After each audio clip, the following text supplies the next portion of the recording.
mais enfin, Artémis, tu peux pas nous faire ça. Écoute, Éole, on n'est pas au pays des bisounours, hein. Qu'est-ce qui se passe encore? Non, mais sous prétexte qu'elle est la déesse de la chasse, elle a fait annuler notre mesure de protection de l'île de Lerne et des autres espèces menacées. Pour faire plaisir à Hercule et ses copains accros de la gâchette. Ah bon?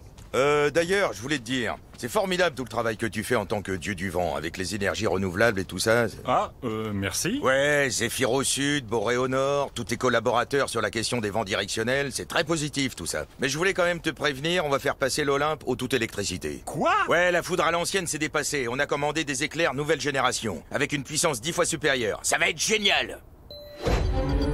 Bonjour Monsieur Éole, alors vous êtes depuis 6 mois en charge de la transition écologique de la mythologie et vous avez choisi le grand entretien de notre matinale pour lancer un cri d'alarme. Oui, la situation est grave. Il faut comprendre que le réchauffement climatique n'est pas une idée abstraite. Cela va avoir des conséquences immédiates sur toute l'Antiquité. Si on ne fait rien maintenant, on va bientôt pouvoir traverser à pied la mer Rouge. Alors on comprend très bien vos préoccupations, mais on a un peu une impression d'impuissance de la part des dieux de l'Olympe. Vous avez raison, tout ça va trop lentement. Mais nous avons fait tout de même des petits pas. Pour la biodiversité, nous avons lancé un programme de réintroduction de centaures dans les Pyrénées. Oui, des centaures d'origine slovène qui ne font pas l'unanimité d'ailleurs. En ce qui concerne les énergies renouvelables, en coordination avec Nyx et Éther, les divinités primordiales de la nuit et de la lumière céleste, nous avons entrepris de remplacer l'ensemble de la Voie lactée par du photovoltaïque. Oui, c'est un programme très ambitieux, mais qui risque de prendre du temps. C'est tout le problème, en effet.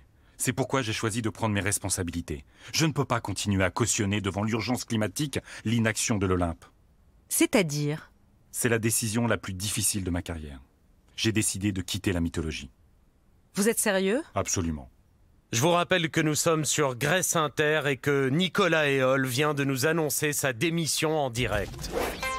Zeus est notre invité aujourd'hui sur Olympe numéro 1. Après la démission surprise de Nicolas Éole chez nos confrères de Grèce Inter, comment comptez-vous réagir dans les jours et les semaines qui viennent à ce qu'il faut bien appeler une crise mythologique majeure? Écoutez, je respecte sa décision, même si j'aurais préféré qu'elle soit prise dans des circonstances un peu plus élégantes. Mais l'urgence aujourd'hui est de poursuivre notre travail de réforme de l'Antiquité. Dès demain matin, c'est saint Thomas qui va prendre ses fonctions sur l'Olympe. Saint Thomas? Ah oui, c'est un choix pour le moins surprenant, qui va plutôt dans le sens des climato-sceptiques. C'est une personnalité issue du monothéisme, reconnue pour ses compétences, et pardonnez-moi, mais vouloir le voir pour le croire ne me paraît pas une attitude contraire à nos valeurs gréco-latines. Et sinon, je vous ai parlé de mon nouveau modèle de foudre diesel.